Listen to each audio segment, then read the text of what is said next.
France Apnée dispose d'écoles présentes sur les plus beaux lacs alpins, le lac Léman, le lac du Bourget, le lac d'Annecy, mais également Tignes, Courchevel et Montrion pour l'apnée sous glace.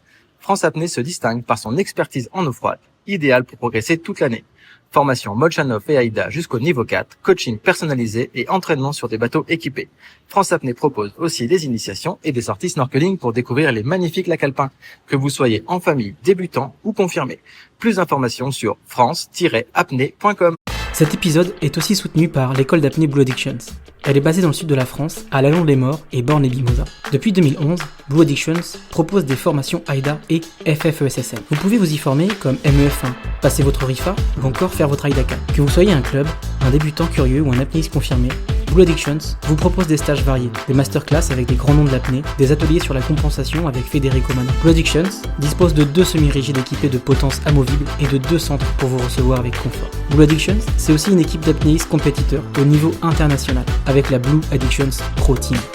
Merci à l'équipe Blue Addictions de soutenir le podcast Freediving Family. Bienvenue sur la Freediving Family, le podcast 100% apnée, 100% francophone. La Freediving Family, ce sont des interviews pour explorer les motivations, les peurs, les déclics et découvrir les parcours inspirants de nos femmes et nos hommes dauphins. Je suis Julien Moreau, membre de l'équipe de France d'apnée AIDA 2024, ainsi qu'AIDA Master Instructeur. Mais je suis avant tout, comme vous, un amoureux de l'océan et de la communauté apnée. Depuis 2021, je parcours le monde, de Bora Bora au Blue Hole égyptien. Sur ma route, je tends le micro aux freedivers vivant leur rêve de grand bleu. Installez-vous confortablement et bonne écoute à vous. Mais avant, n'oubliez pas de vous abonner à la Freediving Family, le podcast 100% apnée. Découvrez PUA, Paris Underwater Adventure, le seul club 100% apnée, 100% pro à Paris intramuros. Inscrivez-vous directement sur l'application PUA, P-U-W-A-P-P. Avec le code Freediving Family, votre première séance en piscine est offerte. Encore mieux, vous obtiendrez 10% de réduction sur votre premier achat, une initiation en fosse, une séance de coaching ou encore une adhésion au club. Alors n'attendez pas et allez découvrir PUA, Paris Underwater Adventure. Salut la Freediving Family, c'est Juju. Dans ce 37e épisode, nous allons partir à la rencontre de l'équipe Les Siréniens. C'est une équipe composée de 4 membres, 3 femmes, Anne-Laure, Marie-Ange et Gloria, ainsi qu'un jeune homme de 27 ans, Romuald. Ils s'entraînent ensemble et ont dernièrement participé au Merlympique, une compétition de mermaiding en Allemagne. Ils ont décroché plusieurs médailles sur le posing, qui consiste à faire de belles poses sous l'eau comme un modèle, le sprint sur 50 mètres en monopalme, ou encore sur les épreuves techniques avec canard, vrille et autres postures remportées par Anne-Laure. Ils ont aussi, tous les 4, enflammé la piscine avec une chorégraphie d'équipe. Le mermaiding est en plein boom, et pourtant le sport doit encore s'organiser et grandir. Dans cette conversation à 5 voix, vous allez découvrir les coulisses de ce milieu mystérieux, jouant entre nage avec palme, concours de beauté, danse aquatique, sauvetage aquatique et création de costumes.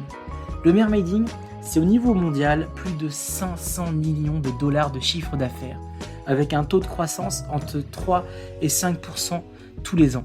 Cette discipline deviendra-t-elle un jour un sport reconnu, ou est-ce que le mermaiding restera tout simplement un sport passion ? L'avenir nous le dira. Les Siréniens, ou l'équipe de France non officielle du mermaiding, c'est sur la Freediving Family, le podcast 100% apnée, et ça commence maintenant.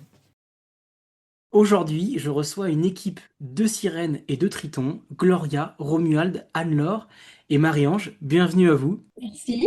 Merci. C'est la première fois que je fais un épisode avec 4 invités et j'espère que ça va bien se passer. En tout cas, je suis très content de vous avoir.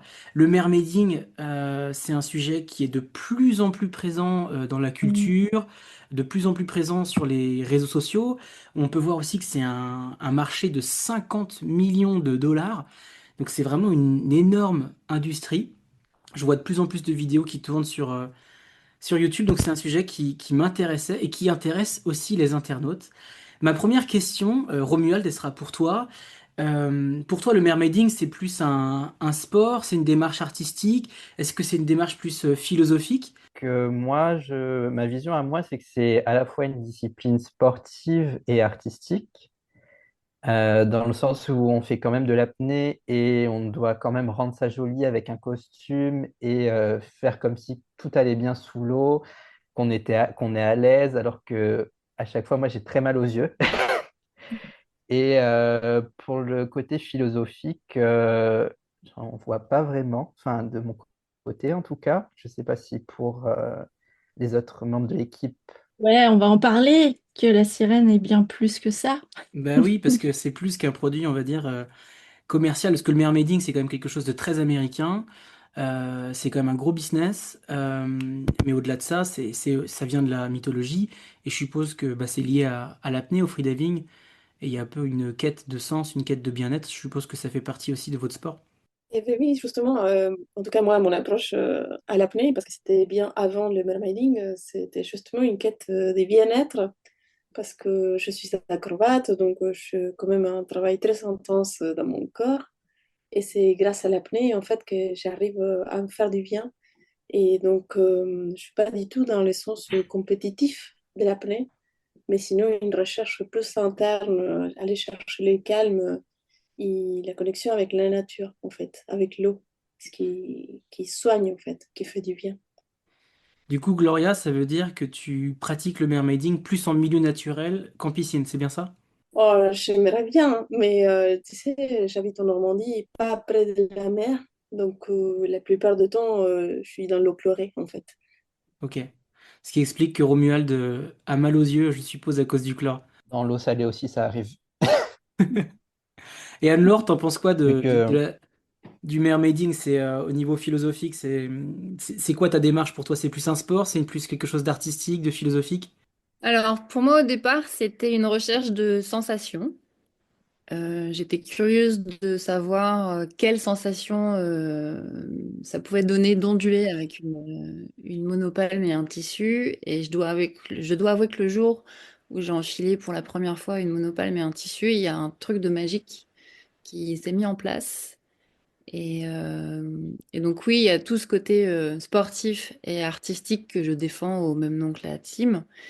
Mais il y a aussi un côté où ça vient réveiller des valeurs du féminin. Comme l'a dit Gloria, ça permet d'avoir des sensations de bien-être. Et en fait, il y a tout ce monde de silence quand on est sous l'eau. Et ça vient réveiller le mythe de, de la sirène euh, par rapport au fait que bah, dans le mythe, le, la voix des sirènes, on dit qu'il faut pas écouter le chant des sirènes parce que c'est dangereux. Et du coup, je trouve que ça vient faire écho un peu avec notre société. Donc pour toi, Anne-Laure, le mermaiding, ce serait un moment de calme pour te couper nos sociétés modernes qui nous poussent à Oui, travailler toujours beaucoup, à être dans les transports en commun. C'est vraiment ta pause, ta bulle. exactement. Hmm. Et du coup, pour toi, Marie-Ange, c'est aussi une petite bulle de relaxation, le mermaiding? J'ai envie de dire, c'est une grosse bulle. C'est presque un moment essentiel, on va dire, à mon bien-être, parce que moi, je suis dans l'eau depuis toute petite, donc je viens du monde de la natation. Je fais beaucoup de natation synchronisée. Et quand j'ai découvert le mermaiding, ça a été, ouais, ça a été un moment fort parce que je pouvais retrouver des sensations que j'avais en natation. J'ai aussi beaucoup dansé, donc il y avait tout le côté artistique. Et en fait, a toujours été un élément dans lequel, ouais, comme disait Anne-Laure, c'est ce moment de pause où on voit beaucoup de vidéos passées sur des apnéistes où ce moment, au moment de l'immersion, c'est comme si le monde s'arrêtait. Donc il y a cette recherche de bien-être, de légèreté, de ouais, ce moment de pause, ce moment de pause dans la vie. Donc ouais, il y a vraiment une grosse sensation de bien-être avec cette pratique. Et il y a tout l'aspect sportif, maîtrise de la technique, que ce soit au niveau de la respiration ou de la propulsion ou des techniques des figures qui vont apporter encore plus, j'ai envie de dire, de bien-être sous l'eau parce qu'il y a une liberté de mouvement que même moi dans la danse, je retrouvais pas. Donc, il y a ce bien-être de l'eau, il y a cette liberté de mouvement, il y a cette reconnexion à soi qui peut carrément tourner vers le dev perso, enfin, le développement personnel. Et enfin, pour moi, ça a été un regroupement de tout ce que j'aime dans la vie, quoi. Hmm. Du coup, vous vous êtes rassemblés tous ensemble pour former une équipe, les Siréniens, trois femmes, un homme. Tu disais tout à l'heure, Anne-Laure, le mermaiding, c'est quelque chose de quand même assez féminin. Romuald, c'est comment d'évoluer dans un milieu principalement féminin et d'être un des rares hommes à pratiquer le mermaiding?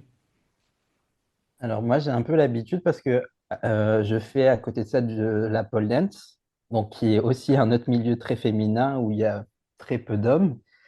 Et bah, comme j'avais déjà eu cette habitude-là au niveau de la pole dance, bah, ça ne m'a pas forcément dérangé au niveau du mermaiding. Le plus important, c'est quand on est dans l'eau, de profiter, de se faire plaisir et de passer un bon moment. J'ai vu qu'il y avait plusieurs compétitions de mermaiding. J'avais d'ailleurs interviewé Ludo le Triton, qui avait participé à Mister Triton. J'ai découvert aussi, bien entendu, Miss Mermaid France. Et avec vous, en vous suivant, j'ai découvert la compétition Les Merlympiques. Est-ce que, Gloria, tu peux m'expliquer un peu comment ça se déroule au niveau national ou au niveau européen, les compétitions de mermaiding? Me donner est-ce que j'en ai oublié et quelles sont les épreuves que vous pratiquez? Alors, c'est très simple. À niveau national, tu as déjà mentionné donc, le concours Miss Mermaid France. Et donc, la seule chose qui reste en Europe, c'est le concours international, donc Merlympics. Donc, c'est tout frais, c'est quand même très nouveau. Donc, ça s'est construit encore et ça réunit des épreuves artistiques. Donc, tu vas avoir les postings pour la photo et on va avoir les figures imposées.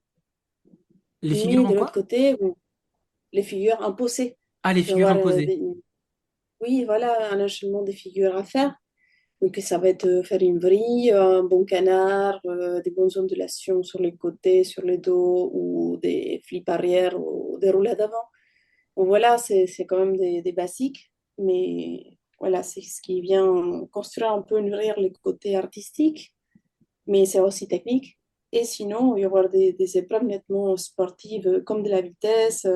Il y a eu un rallye et il y a eu une épreuve de sauvetage.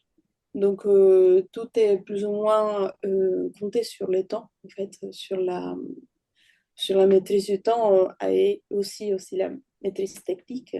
Mais voilà, pour l'instant, c'est une construction, c'est tout Ouais, c'est frais. un sport qui est tout nouveau et je suppose qu'à chaque compétition, parfois ils rajoutent ou ils créent des épreuves. Marie-Ange, ça veut dire que vous faites des sprints sur quoi? Sur 25 mètres, 50 mètres en apnée? Est-ce que vous avez le droit de respirer? Est-ce que vous faites aussi tout simplement des concours d'apnée statique? Alors là, moi, je peux te parler seulement de l'expérience des Merlympiques. Donc, l'épreuve qui était proposée sur les Merlympiques, c'était un 50 mètres, donc sprint en surface. On avait le droit de respirer. Donc, il y avait des codes, voilà, il y avait des choses imposées comme on peut retrouver dans l'apnée ou dans la natation.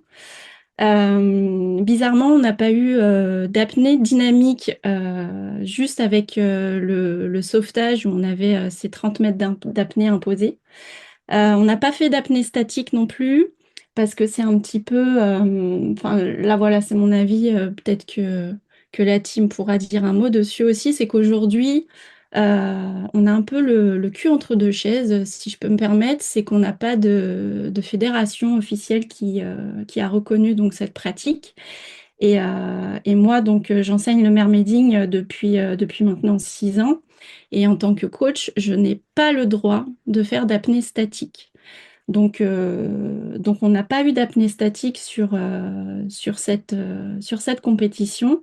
Et en fait, c'est parce ça manque un petit peu de standards ou euh, d'épreuves type. Je ne saurais pas comment dire ça, mais voilà, ça reste une compétition privée où on s'inspire de la natation, de la synchro, de l'apnée, de la danse aquatique.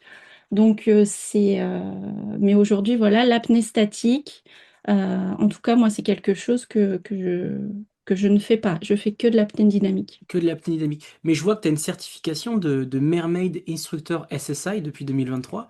Et en étant Mermaid Instructor, vous n'avez pas le droit de faire de l'apnée statique.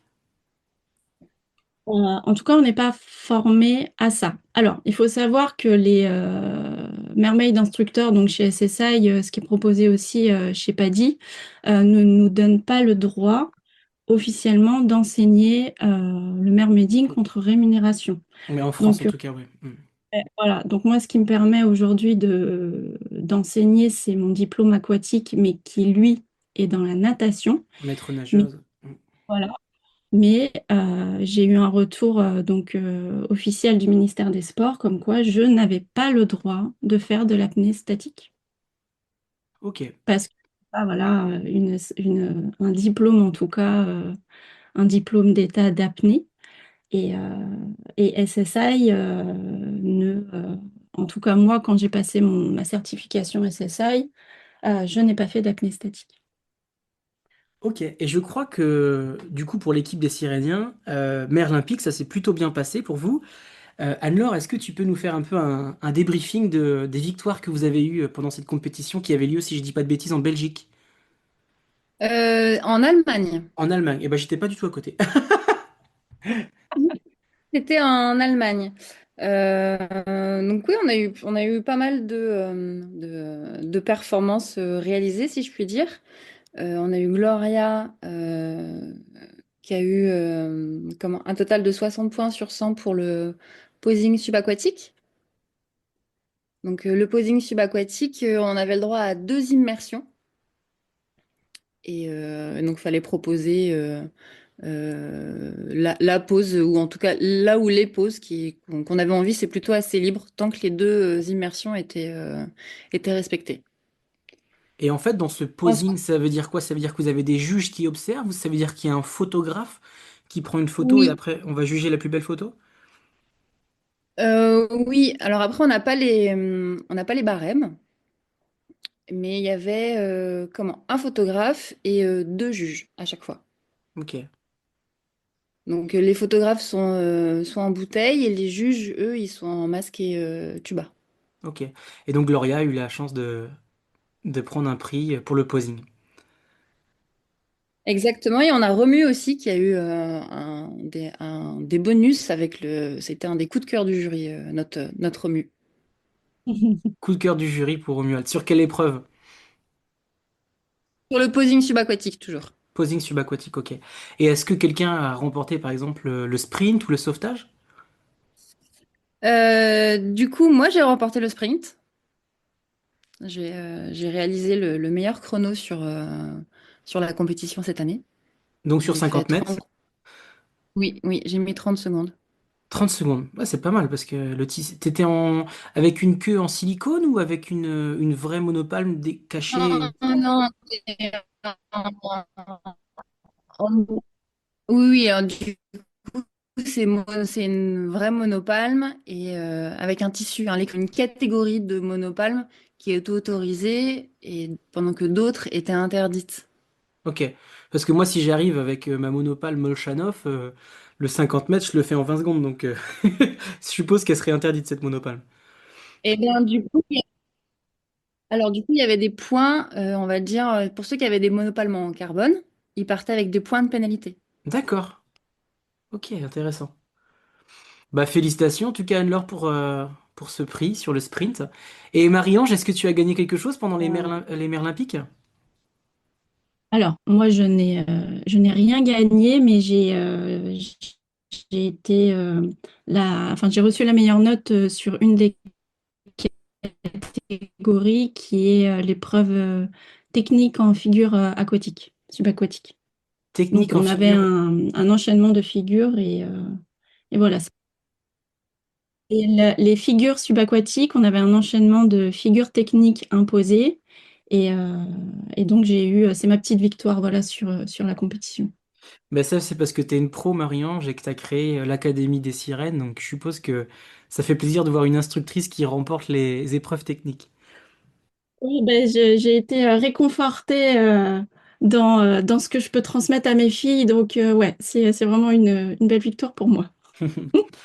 Je voulais vous demander aussi, le mermaiding, c'est sous forme de compétition. J'aurais imaginé que ça aurait été plus sous forme de spectacle ou de festival où il n'y aurait pas forcément de compétition les uns entre les autres. Pourquoi est-ce que le mermaiding a pris ce virage de la compétition et pas forcément d'un grand festival où on invite le public à venir voir le spectacle? Alors, si je peux répondre à ta question, parce que moi, je suis quand même pas mal dans le milieu du spectacle, je trouve que pour faire des festivals avec des compagnies de sirènes, on se retrouve dans des situations compliquées à niveau logistique pour retrouver des lieux où se produire avec de l'eau. Donc, les aquariums, c'est très compliqué de rentrer. Donc, on se produit dans des petits bassins, des fois dans la plage, suivant la météo. Mais voilà, la mermaiding, en fait, c'est attaché au milieu aquatique, donc ça se pratique souvent dans les piscines. Et si tu veux, bah, les piscines, c'est plutôt attaché au ministère des Sports que de la Culture. Donc, bah, c'est pour ça, je pense que ça tourne au côté sportif plus qu'au côté artistique, parce que manque d'espace, en fait, d'espace où c'est produit, en fait. Ok, donc on se retrouve dans des piscines et donc on n'arrive plus sur le format sportif. Merci Gloria pour cette réponse. Je voulais vous demander, tiens, est-ce que Romuald, je suppose que les autres aussi ont regardé, mais j'ai découvert qu'en 2023, Netflix, du côté outre-Atlantique en Amérique, avait créé une série, Les Mères People. Est-ce que tu l'as regardé, Romuald? Alors, je ne l'ai pas regardé en entier, malheureusement, mais j'ai regardé quelques petits bouts. Et oui, oui, le concours, il donnait envie, en tout cas. Et ce que je voyais dans la série, c'est qu'ils cherchent à devenir des mermaid pro. De ce que je comprends dans votre groupe, c'est Marie-Ange qui coach, qui gagne sa vie grâce à ça. Est-ce que vous pensez que dans les années à venir, vu le développement du mermaiding, Anne-Laure, Romuald et Gloria, vous pourriez peut-être gagner votre vie aussi grâce au mermaiding? Bon, Euh, j'espère bien. Et oui, oui, pour moi, c'est un projet aussi de mon côté. Comment? En plus des certifications SSI et PADI que je possède, j'ai pour projet de passer mon BPGEPS qui va me permettre d'encadrer contre rémunération. BPGEPS, option subaquatique sans scaphandre, c'est ça, à Antibes? Alors du coup, on va passer par l'option maître nageur Ok, et ensuite, oui, on fera le BPGEPS apnée, enfin sans scaphandre. ok. Dans le Krebs d'Antibes alors. Oui, exactement. Et tu veux faire ça l'année prochaine? Bah, l'idée, oui, c'est de rentrer en BP maître nage là d'ici fin 2025, de valider du coup le diplôme en 2026 et après, oui, d'enchaîner avec le BP apnée. Ok. Donc deux brevets professionnels. Oui. Vous êtes une équipe, mais j'ai l'impression que géographiquement vous êtes séparés. Comment, en fait, l'équipe, il y a pas, est-ce qu'il y a des épreuves d'équipe où les Cyréniens, c'est plus quatre amis qui s'entraident et qui se motivent pour se préparer pour les compétitions, Mister Triton, Miss Mermaid France et les Merlympiques. Bon, bah, nous, on a en fait, on a la chance d'être accueillis, qui est, comment dire, le centre aquatique des Conflans, Sainte-Honorine, nous ouvre ses portes pour organiser nos réunions, nos entraînements. Donc, c'est notre principal partenaire, si vous voulez. Et donc, ce qui fait que quand on a besoin de s'entraîner, bah, on a cet espace. Et c'est là qu'on profite aussi pour organiser des rencontres et donc partager notre savoir-faire. Et c'est à ce moment-là qu'on arrive à s'entraîner ensemble un peu. Après, oui, certainement, il y avait Donc, la plupart des épreuves, il y en avait 5 individuelles, donc au Merlin-Pix, et une en groupale. Donc, on s'est consacré plutôt à l'épreuve groupale quand on pouvait se rencontrer, parce que le temps dans l'eau, ça passe très vite. Et c'est vrai qu'on a quelques centaines de kilomètres à parcourir à chaque fois qu'on se rencontre, parce que moi, je viens de Normandie, on a les filles à Paris, côté de Troyes, et on a Romuald qui vient de Madrid. Donc voilà, les entraînements, ça coûte cher. Hmm. Ok, donc il y avait une épreuve en groupe pour les mers olympiques. Est-ce que ça ressemble à comme de la chorégraphie aquatique finalement? Oui, Et exactement, c'était ça. On avait une chorégraphie avec des figures qui étaient imposées et on devait être plus ou moins synchronisés sur une musique et synchronisés entre nous aussi. Ok, donc c'est vraiment une épreuve de danse synchronisée, mais en sirène.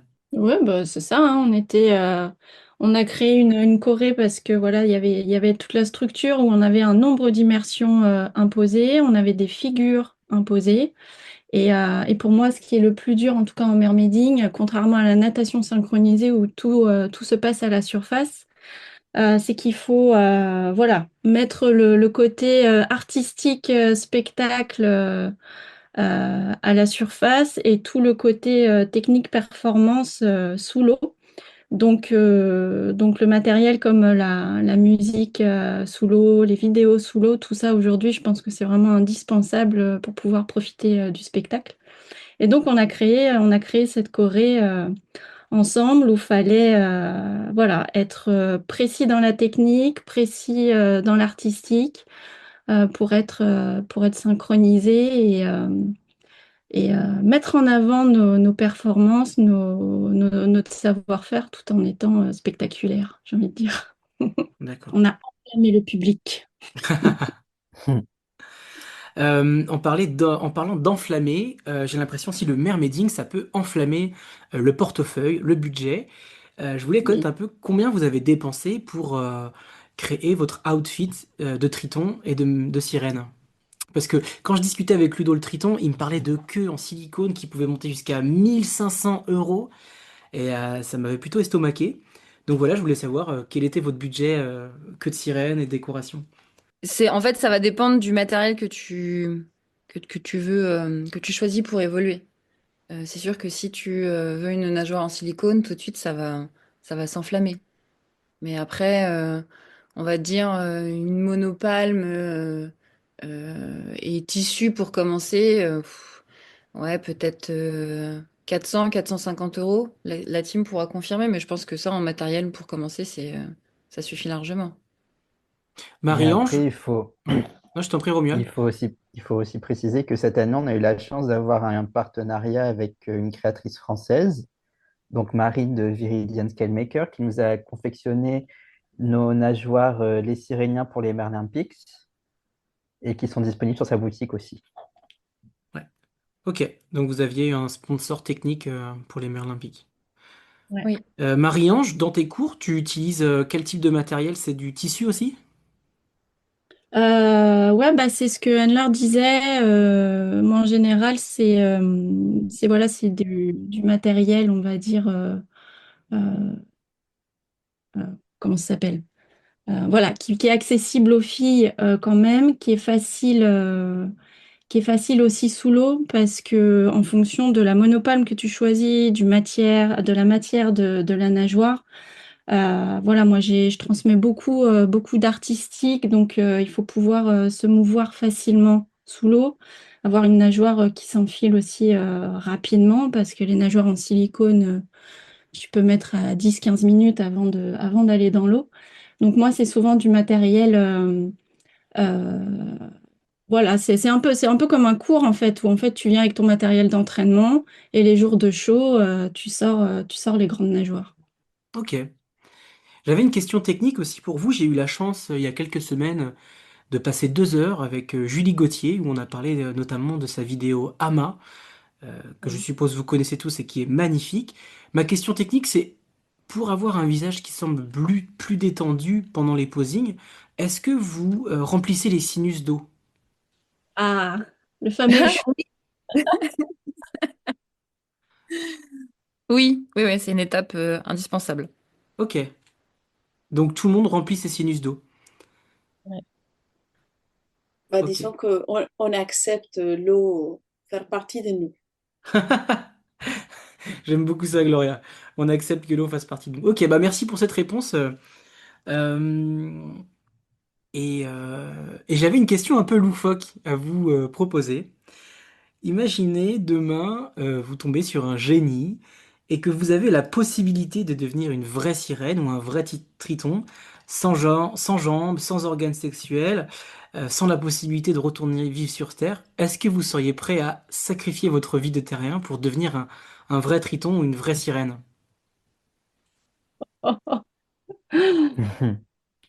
Qui me répondra à ça, les gars? Allez, Romuald. Bah, moi, je dirais non, parce que en étant humain, je peux faire les deux. Donc, mais après, c'est vrai que d'un autre côté, je pourrais un peu plus explorer les fonds marins. Donc, c'est vrai que la question est difficile quand même, hein. Hmm. Et toi, Anne-Laure? Pareil, le choix est difficile. Après, j'avoue qu'en termes de sensations, ça doit être assez incroyable. Mais ouais, non, je vais me ranger du côté de Romu, pouvoir continuer à faire les deux, c'est bien. Ok. Bon, j'ai l'impression que tout le monde veut rester terrien. En termes de performance d'apnée, vous vous immergez sur quelle profondeur en apnée pure? En apnée pure, sans la monopame, tu veux dire? Non, en fait, ma question, c'est que le monde du mermaiding, c'est vraiment un monde à part. Et j'ai jamais vu un freediver, par exemple, tu vois, ici à Dahab, les gens, ils plongent sur 50, 60, 70, 40. Je me demandais si dans le milieu du mermaiding, il y avait des freedivers qui étaient capables de faire des performances profondes et qui faisaient aussi du mermaiding. Parce que je sais qu'au niveau national français, j'en ai jamais vu, mais peut-être qu'au niveau allemand, au niveau belge, au niveau américain, il y a des freedivers qui font aussi du mermaiding. C'était plus ça ma question. Non, bah moi j'en ai pas à ma connaissance, mais sachant que dans les standards SSI et PADI, on n'a pas le droit d'aller au-delà de 6 mètres. Ah, vous restez en mode snorkeling en fait. En D'accord. mermaiding, oui. Hmm. C'est les standards actuels en tout cas. Ouais, ouais. Bah, ça correspond à la législation française du snorkeling, maximum 6 mètres de profondeur. Ouais. Ok. Et si je peux me permettre de rajouter un petit truc, en fait, ce qui va vraiment pour moi différencier le mermaiding de l'apnée, c'est que les temps d'apnée en fait vont être intéressants à allonger en fait pour pouvoir agrandir justement toute l'aisance, toute la chorégraphie, voilà tout le mouvement qu'il peut y avoir sous l'eau. Mais on reste quand même dans de l'apnée dynamique, on est tout le temps en mouvement, même si il y a quelque chose de fluide. Pour moi, en fait, la performance en mermaiding en profondeur, après, c'est mon avis, mais n'a pas d'utilité, en fait. Ce qui va Hmm. être intéressant, c'est augmenter les temps d'apnée, mais la profondeur en mermaiding, pour moi, c'est pas ce qu'on va chercher. Voilà. Ok. Bah, merci pour cette réponse. Je voulais parler aussi un peu de, je crois que Romuald, tu as eu un titre, Mister Triton, qui est l'équivalent de Miss Mermaid France. Est-ce que tu peux nous parler un peu de cette expérience? Oui, bien sûr. Donc, j'ai remporté le titre de Mister Triton France 2023. C'était en juin dernier, en juin 2023, du coup, où les épreuves elles se passaient sur une journée. Il y avait l'épreuve d'apnée dynamique, donc on devait faire au moins 25 mètres. Et comme pour les Paralympiques, on avait le shooting subaquatique aussi. Et l'après-midi, c'était plus les épreuves d'un concours de beauté classique, donc défilé en maillot de bain, défilé en costume et la réponse à une question. La réponse à une question. D'accord. Et toi, Oui. tu as eu quelle question? Ah, je me souviens plus. Je crois que c'était C'est une question en lien avec l'océan? pourquoi avoir participé à Mister Triton ou quelque chose comme ça, je Ah, crois. d'accord, un peu comme Miss France en fait.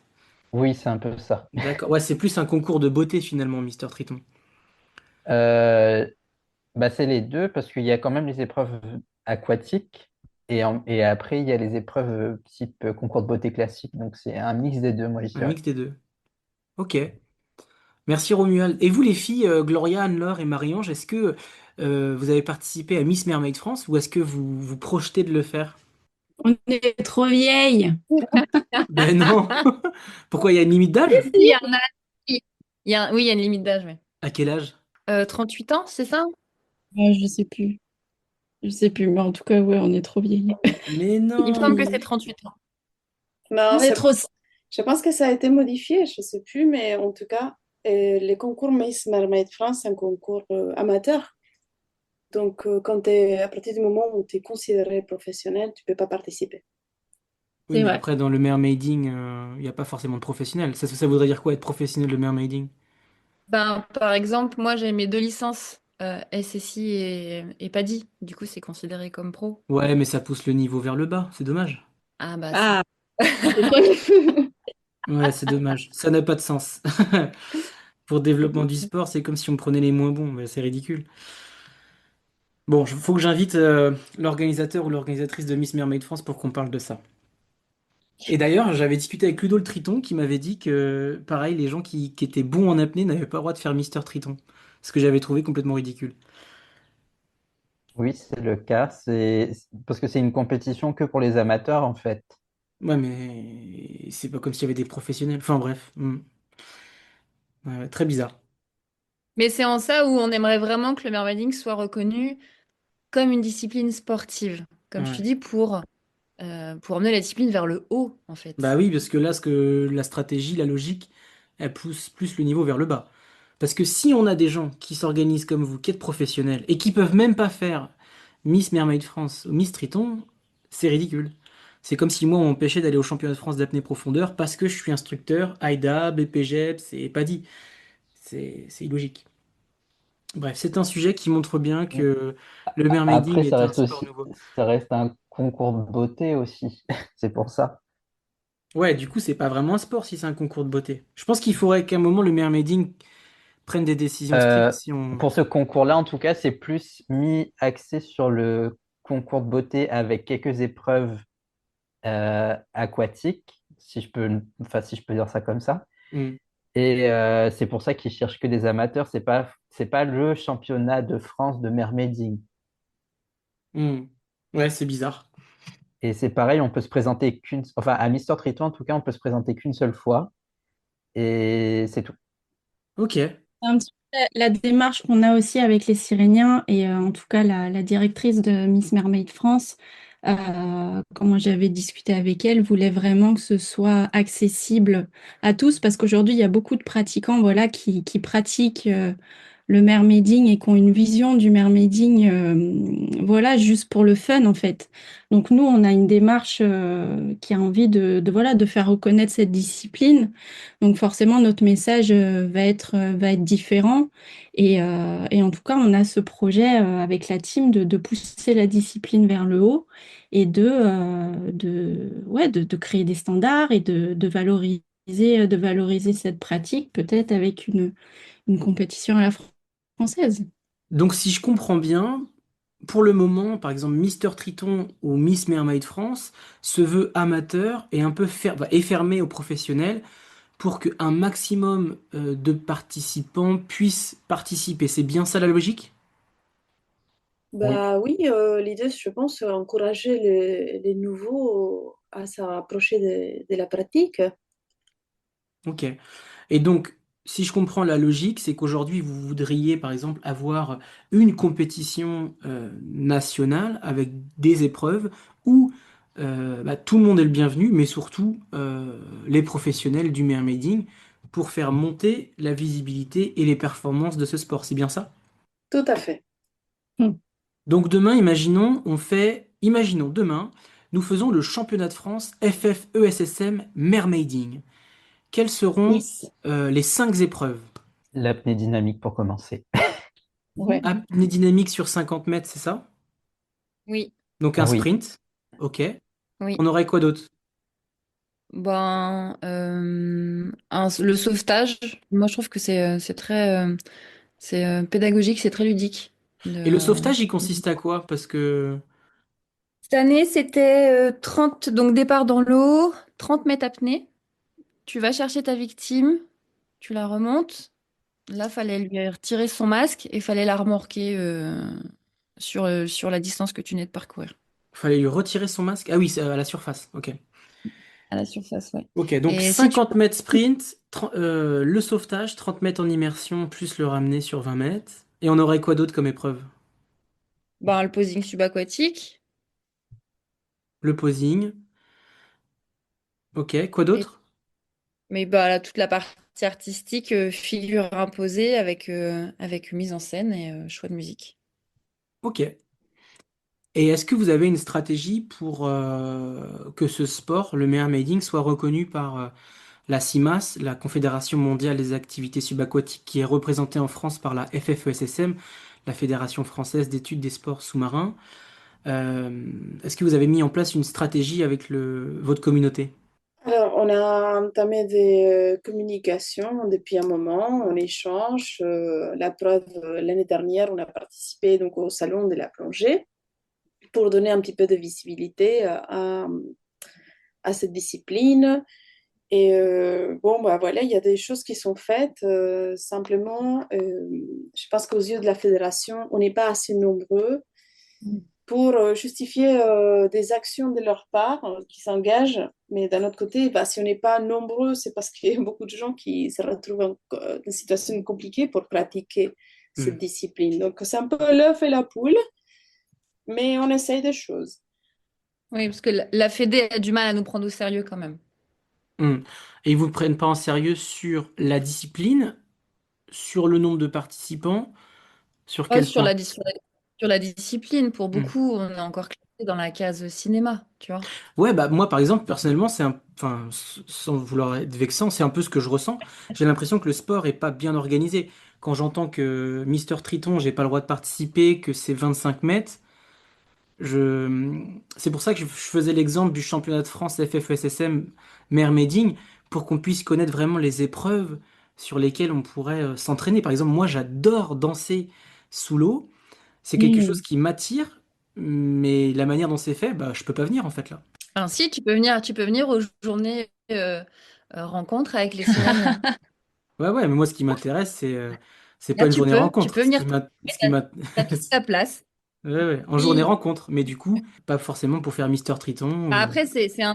Ouais, bien sûr. tu Après, vois? c'est une discipline Parce que je m'étais posé la question qui est jeune et il y a sérieusement. tout à faire. On était avec des copains et on se disait, mais attends, nous, on va aller faire Mister Triton, on est des freedivers, on est athlètes, on court des marathons, on plonge au championnat du monde. On s'est dit, tiens, on va s'amuser, on va aller faire Mister Triton. Et en fait, on peut pas.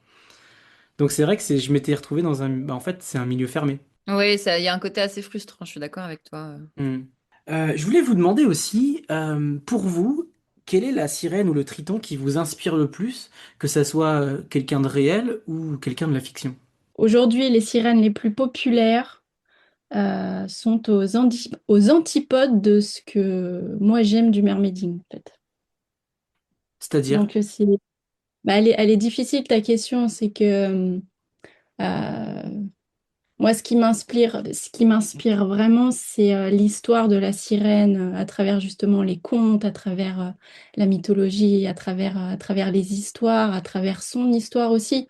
La sirène, c'est un peu la sorcière de l'eau, hein, donc moi, je vais plus trouver d'inspiration dans les contes autour de toutes ces créatures aquatiques et qui vont parfois au-delà de la sirène, je pense comme aux femmes phoques, tu vois, qui pour moi ont aussi un même, enfin, la même histoire. Ou, la les femmes sirène, voilà, phoques, c'est quoi? bah, c'est les Le femmes phoques, selkie. voilà, les selkies. Les Selkies, moi j'avais découvert les Selkies justement dans des histoires où tu parlais au début de notre échange de cette philosophie où en fait la femme Selkie a laissé sa peau de phoque pour aller fonder une famille sur Terre. Et en fait, à un moment, elle commence à se dessécher et elle revient en fait à la source de qui elle est. Donc il y a toute cette image autour de la sirène, autour de son histoire qui, moi, m'inspire beaucoup et que j'essaye vraiment de transmettre dans mon mermaiding en tout cas. Tu me recommanderais de lire quel conte si je devais découvrir le milieu de la sirène? Ah, là, peut-être aussi la team, vous avez peut-être des choses à partager, mais moi, il y a un livre que j'aime beaucoup qui va peut-être pas te parler à toi, mais si tu veux aller le feuilleter, je te conseille d'y aller pour le coup bien philosophique. Et tu sais, toute cette moralité autour des contes, c'est femmes qui courent avec les loups. Femme qui court avec les loups. Ok. Ouais. C'est un conte qui est très long ou tu penses que je pourrais réussir à le lire sur le podcast? C'est un, c'est Non, un livre qui regroupe, c'est un livre qui regroupe plusieurs histoires et tu regardes au chapitre 9. Et vous autres, Gloria, Romuald, est-ce qu'il y a des mermaids qui vous inspirent? Ou alors oui, mais si je peux t'en parler d'une, c'est Sarah. C'est une sirène qui habite à Hawaï. Son nom, c'est The Mindful Mermaid. J'aime beaucoup elle parce qu'elle est très simple, elle va plonger sans maquillage, vraiment dans quelque chose de profond dans sa pratique. Parce qu'elle va aller chercher la connexion avec des animaux et notamment on va plonger avec des requins. Et c'est Wow. grâce à elle qu'elle m'a carrément inspirée quand j'ai vu ça. Le sirène à 20 mètres de profondeur, entourée de requins. Et c'était magique, au point que ça m'a convaincue. Je l'ai fait moi-même. Donc, je suis allée plonger aussi avec des requins. Donc, je pense que c'est le genre de personnes qui portent un message très puissant et très nécessaire de notre époque parce qu'on fait beaucoup du mal à la nature, en fait. Donc c'est une freediveuse mermaid qui plonge avec les requins. Et toi, tu as eu l'occasion de plonger où avec les requins? Et ben, j'étais à Montréal il y a Ah, en 2023. t'as plongé avec quoi? Avec Et voyage les pointes blanches? Pointe-Noire. Et toi, Romuald, est-ce que c'est comment il s'appelle là, dis donc, Aquaman qui t'inspire ou pas du tout? Non, pas du tout. Alors, ce qui est bien, c'est qu'en tant que triton, comme on n'est pas beaucoup, enfin, ce qui est bien et qui est pas bien. Enfin, il n'y a pas vraiment beaucoup d'inspiration. Enfin, chacun a sa propre personnalité. Enfin, Mersona, du coup, son propre Mersona. Et moi, j'essaie de développer le mien aussi. Et bah, je tire mon inspiration d'un peu ce que je peux voir dans la vie de tous les jours, ou quand je rentre chez moi à La Réunion, par exemple, et que je vois un paysage qui m'inspire, et ben là, je peux me dire, ah ben, je pourrais peut-être faire un costume qui me rappellerait ça, ou qui irait bien dans ce paysage-là. Enfin, c'est plus ça un peu ce qui m'inspire au niveau du mermaiding, enfin au niveau des tenues en tout cas. Et au niveau philosophique, j'avoue que moi je sèche un peu. Et c'est plus la partie costume et image qui m'intéresse le plus dans le mermaiding, en plus du sport et de l'artistique. Ok. Tu as utilisé un terme qui a retenu mon attention, c'est mersona. Ça veut dire quoi? Mersona, c'est un peu le personnage de mermaiding que tu te donnes. Enfin, je sais pas Hmm. comment expliquer ça autrement. Et ouais, ouais, ok, En- j'ai compris. en- Parce que tout à l'heure, j'étais en train de nager, là, j'étais en train d'observer les coraux et j'étais en train de me chercher un nom de sirène. J'ai pas trouvé encore mon nom de triton. D'ailleurs, vous pouvez Ah oui? partager aux auditeurs l'explication de vos prénoms de triton et sirène? T'es sûr? Ah bah vas-y, Anne-Laure. Oui, oui, vas-y, vas-y. Alors, du coup, donc moi, c'est Faélite. Faélite, donc F-A-Y. Au-dessus de chez moi, j'ai un petit hameau qui s'appelle le Féy. Et l'étymologie du mot vient du mot, donc ça rappelle la fée. Et c'est aussi l'ancien nom de l'arbre, le hêtre. Ok. Donc, je trouvais ça intéressant, enfin, ça me parlait beaucoup. Lilith, pour Lilith, est-ce que tu connais l'histoire de Lilith? Non, pas du tout. Alors, en fait, Lilith est la première femme d'Adam. Ah ouais, ok. Lilith, Lilith et Adam sont en fait de la même argile. D'accord. Et, euh, et en fait, Lilith, elle n'avait pas un caractère facile. Enfin, en tout cas, elle savait ce qu'elle voulait et elle savait ce qu'elle ne voulait pas. Et un jour, Adam en a eu marre parce que Lilith faisait savoir qu'elle n'était pas contente. Donc Adam a appelé Dieu Et il lui a dit, écoute, Lilith, elle me casse un peu les pieds, je peux pas en faire ce que je veux une autre femme. Hmm. Du coup, il a envoyé Lilith aux enfers. Mais Et non. Dieu a mis Ève à la place de Lilith. Mais il s'avérait que Adam, bah, il s'est vite ennuyé avec Ève, qui était plutôt une femme, on va dire, soumise et qui disait oui à tout. Et donc de là, Adam a reappelé Dieu et Dieu allait rechercher Lilith donc aux enfers. Et Lilith a dit en fait non, je reviens pas au jardin d'Éden. Je reste là où je suis, je fais ce que je veux et il y a personne qui me dicte comment je dois être et ce que je dois faire. Ok. Mais ça, c'est dans quel texte, Anne-Laure? C'est... Ah bah c'est des mythes, tu peux les trouver tu peux taper mythe de Lilith, tu vas le trouver Ok. très facilement. Mais c'est pas dans... Donc du coup voilà, Ok. pardon. Non, non, je me demandais, mais moi, je suis pas... J'ai aucune religion, donc je me demandais si c'était une partie des textes officiels religieux ou Alors dans du la coup, Bible. alors c'est pour ça que je t'ai demandé si tu étais sûr de savoir pourquoi je m'appelais Faillite, mais Hmm. non, sans parler, ce sont des textes comme beaucoup de mythes qui ont été, je sais pas si on peut dire modifiés, mais en tout cas arrangés euh, pour certaines versions, on va dire, publiques. Mais Ok. en tout cas, oui, non, Ève n'est pas la première femme d'Adam. Ok, C'est bah, Lilith j'aime sa beaucoup première cette femme. anecdote, en tout cas, et cette Mm. histoire. Merci. Marie-Ange, je vois que ton nom de sirène, c'est Enial. Je dois très mal prononcer, mais tu peux nous dire comment on prononce ton nom de sirène, Marie-Ange? Alors, mon nom, c'est Eniaël. Ok. Et il y a une signification particulière? Il y a dans le mot, en fait, Enya, c'est comme si tu lisais ange à l'envers, donc ce qui fait partie de mon prénom, et le L est en rapport avec les éléments. Parce que moi, je suis très connectée au vivant et notamment à l'eau.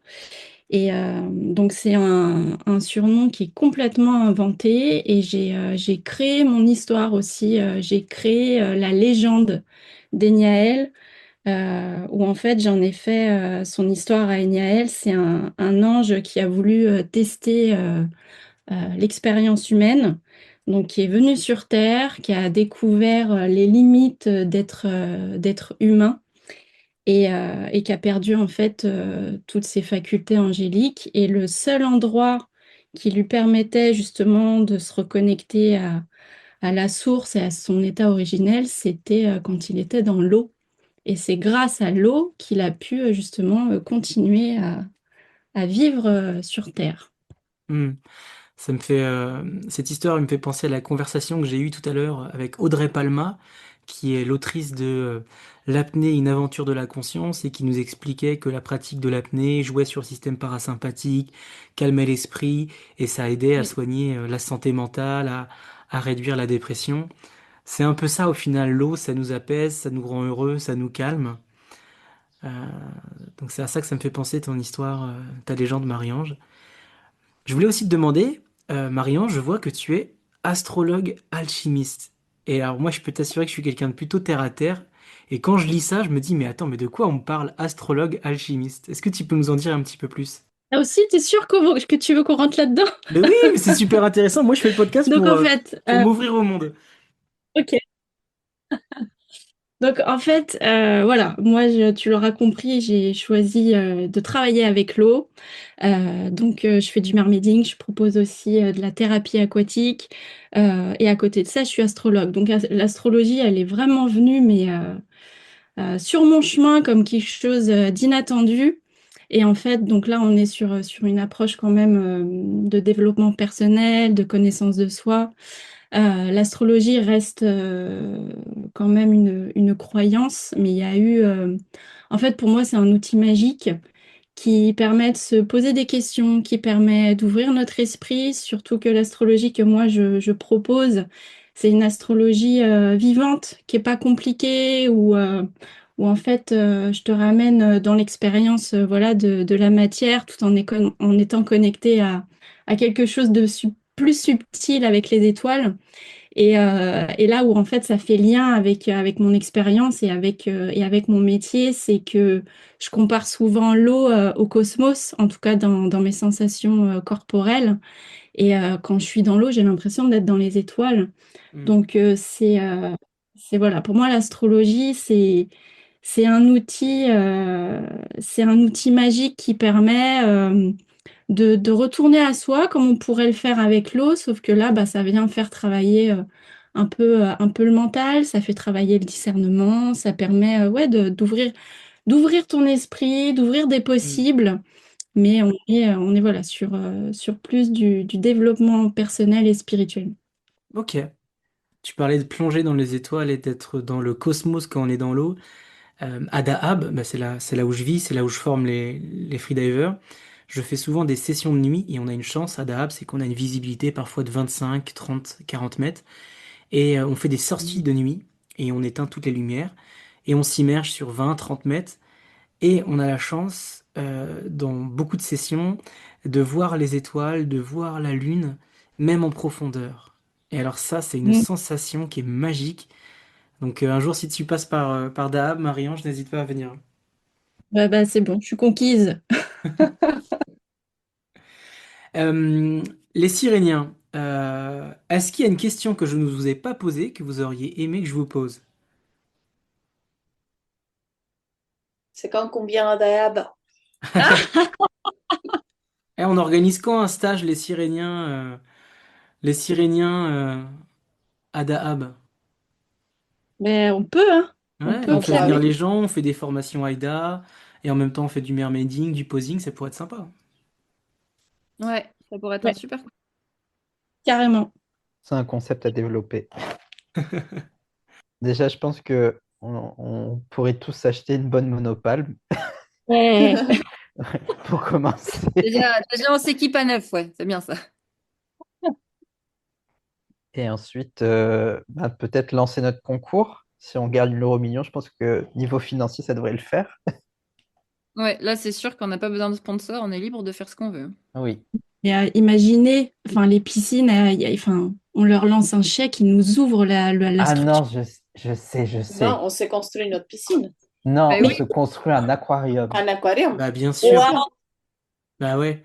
C'est d'ailleurs le projet de Julie Gauthier à Nice, c'est d'ouvrir son école d'Aquaflow Dance, et si elle gagnait les 100 millions, elle aurait ouvert sa piscine de danse.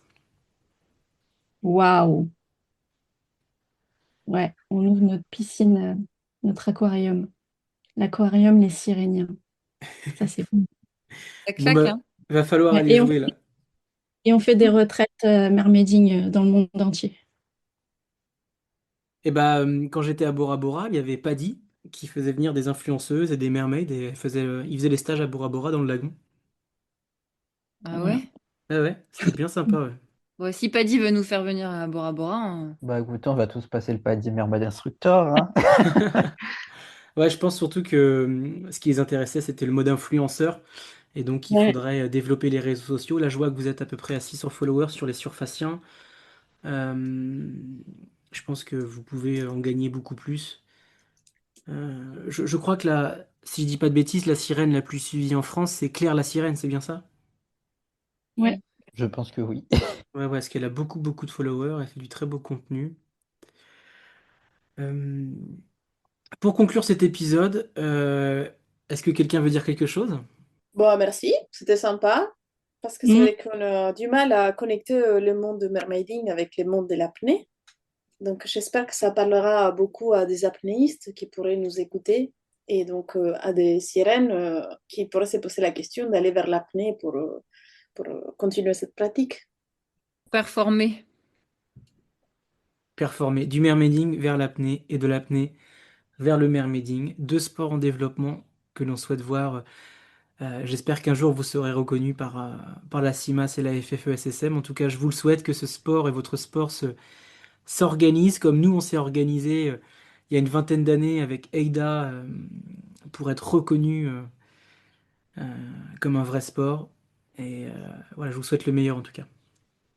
Merci Ah oui, une beaucoup. dernière chose aussi, c'est qu'on organise régulièrement des rencontres sirènes à la piscine de Conflans. Donc, suivez-nous sur les réseaux pour savoir, enfin, si vous êtes intéressés pour venir nous rencontrer, venir nager avec nous. Et nous, ça nous fera très plaisir en tout cas.